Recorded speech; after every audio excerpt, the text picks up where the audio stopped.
Israel ও যুক্তরাষ্ট্রের রক্তচক্ষু উপেক্ষা করেই লড়ে যাচ্ছে ইরান। যুক্তরাষ্ট্রের পক্ষ থেকে যুদ্ধ বন্ধের ইঙ্গিত মিললেও একের পর এক শর্ত বেঁধে দিচ্ছে দেশটি। কিন্তু এত ক্ষয়ক্ষতি আর প্রাণহানির মাঝেও কেন পিছু হটছে না ইরান? বিস্তারিত ফারিন রহমান প্রীতির প্রতিবেদনে।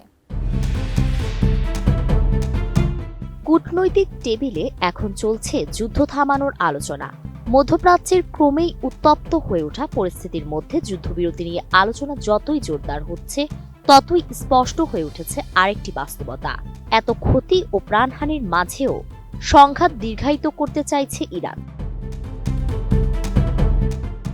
সাম্প্রতিক কয়েক সপ্তাহে যুক্তরাষ্ট্র ও ইসরায়েলের ধারাবাহিক হামলায় দেশটির সামরিক কমান্ড কাঠামোর উচ্চ পর্যায়ের বহু কর্মকর্তা নিহত হয়েছেন। গুরুত্বপূর্ণ সামরিক স্থাপনা ক্ষতিগ্রস্ত হয়েছে। প্রতিরক্ষা সক্ষমতাও বড় ধরনের চাপে পড়েছে। কিন্তু এসবের পরও পিছু হটার বদলে যুদ্ধ টেনে নেওয়ার ইঙ্গিত দিচ্ছে তেহরান। বিশ্লেষকদের মতে এর পেছনে রয়েছে একটি সুপরিকল্পিত রণকৌশল। দীর্ঘদিনের অর্থনৈতিক নিষেধাজ্ঞা, অভ্যন্তরীণ অসন্তোষ এবং আন্তর্জাতিক চাপের মধ্যে ইরানের শাসন ব্যবস্থা এখন নিজেদের অস্তিত্ব সংকটের মুখোমুখি। এই অবস্থায় যুদ্ধ তাদের জন্য একই সঙ্গে ঝুঁকি এবং সুযোগ দুই তৈরি করেছে। কারণ সংঘাত যত দীর্ঘ হবে ততই আঞ্চলিক অস্থিরতা বাড়বে, জ্বালানি বাজারে চাপ তৈরি হবে এবং যুক্তরাষ্ট্র ও তার মিত্রদের সামরিক ও অর্থনৈতিক ব্যয় বহুগুণ বেড়ে যাবে। এই পরিস্থিতিকে নিজেদের অনুকূলে নেওয়ার চেষ্টা করছে তেহরান। দেশের মানুষকে প্রতিদিন সুরক্ষিত রাখার প্রত্যয় নিয়ে সেফটি কেবলস সহ এলো সেফ সিলিং ফ্যান। মার্কিন প্রেসিডেন্ট ডোনাল্ড ট্রাম্প যুদ্ধ থামানোর আহ্বান জানালেও ইরান উল্টো নানা শর্ত সামনে এনে নিজেদের অবস্থানকে আরও দৃঢ় দেখাতে চাইছে।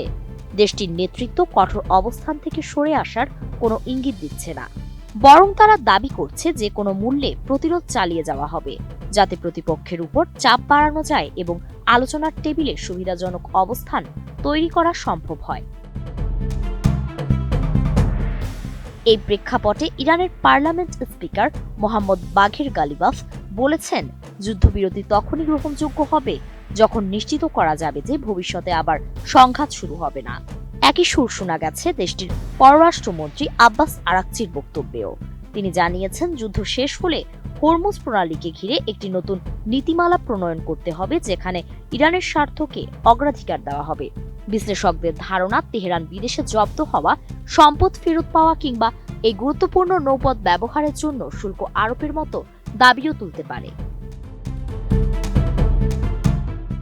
অন্যদিকে যুক্তরাষ্ট্রের প্রতিরক্ষা মন্ত্রী পিট হেগসেথ এবং প্রেসিডেন্ট ট্রাম্প দাবি করেছেন, যুদ্ধে ইরান ক্রমেই দুর্বল হয়ে পড়ছে। তবে এসব বক্তব্যের অল্প সময় পরই ইসরায়েলের উপর নতুন করে হামলা চালিয়ে তেহরান দেখিয়েছে সংঘাত চালিয়ে যাওয়ার সক্ষমতা এবং মনোবল তারা এখনো ধরে রেখেছে।